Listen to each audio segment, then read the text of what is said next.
अस्सलाम वालेकुम नाजरीन, आप देख रहे हैं एसएस न्यूज़। मैं हूं अंजुम। आइए देखते हैं खबरनामा। తెలంగాణ రాష్ట్ర వ్యాప్తంగా ఆటో కార్మికులు కొన్ని లక్షలాది సంఖ్యలో ఉన్నటువంటి ఆటో కార్మికులు వారి యొక్క జీవనం వారి జీవితం అంతా ఈ ఆటోల మీదనే. వాళ్ళు ఆటో నడిపించుకుంటే తప్ప కుటుంబాన్ని పోషించే పరిస్థితి లేదు. ఆ రోజు కాంగ్రెస్ పార్టీ మరి మేనిఫెస్టో డిక్లేర్ చేసినప్పుడు 12,000 రూపాయలు సంవత్సరానికి ఇస్తామని చెప్పి మోసపూరితమైనటువంటి హామీ ఇచ్చి ఈరోజు వాళ్ళని పట్టించుకునేటువంటి దాఖలాలు లేవు.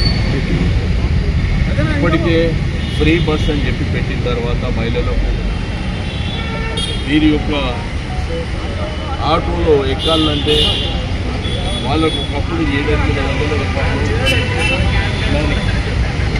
ఆటో ఖర్చులు ఖర్చులన్నీ కూడా ఒక 4,500 రూపాయలు సంపాదించేటువంటి ఆటో కార్మికులు ఈరోజు 100 రూపాయలు కూడా సంపాదించే పరిస్థితి లేదు. వాళ్ళ కుటుంబం ఉన్నది, కుటుంబం నడవాలి, కిరాయి ఇళ్లలో ఉంటుంది, కిరాయిలు కట్టాలి, పిల్లల్ని చదివియాలి, రకరకాల ఏమైనా హెల్త్ పరమైనటువంటి ఇబ్బందులు ఉంటే ఆ సమస్యలు కూడా ఉన్నాయి.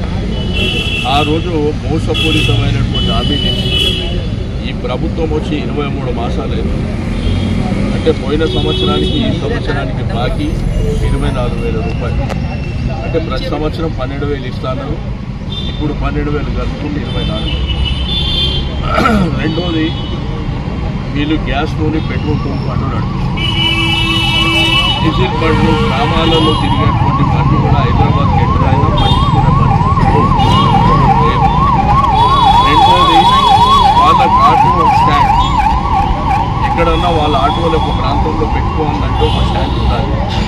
ఆ ఉన్న స్టాండ్లన్నీ పీకేసి ఇష్టం ఉన్నట్టు చాలా అంటే ఒక సిగ్నల్ దగ్గర చేసి వీళ్ళందరినీ ప్రజార్లో పడేసి వాళ్ళు నరకం అనుభవిస్తారు. వాళ్ళు ఏంటంటే పొద్దున లేచి కుటుంబాన్ని వదిలిపెట్టి పిల్లల్ని వదిలిపెట్టి 6 గంటలకు అంటే స్కూల్ టైం నుంచి స్టార్ట్ చేస్తే రాత్రి 11 గంటల వరకు దీని మీదనే వాళ్ళ జీవితం ఆధారపడింది. కానీ వాళ్ళు ఏ పోషాన కూడా ఈ ప్రభుత్వం పట్టించుకునే పరిస్థితుల్లో లేదు.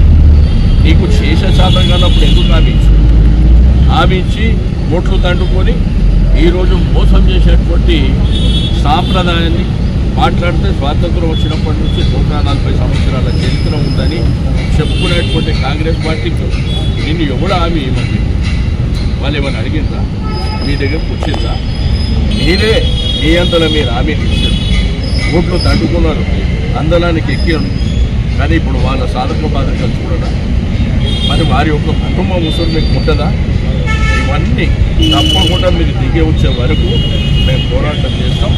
ఒకటి ఏంటంటే ఆటో కార్మికులకు ఒక ప్రణాళికబద్ధంగా ఏ విధమైనటువంటి కెపాసిటీ చేయాలో హైదరాబాద్, ఒకవేళ ఆటోలో హైదరాబాద్ సిటీలో గ్రేటర్ హైదరాబాద్ పరిధిలో ఆటోలో మా కార్మికులు ఆటో వాళ్ళు పంచుకుంటే గవర్నమెంట్ సంపేపజేస్తాం అన్ని ఆటోలు.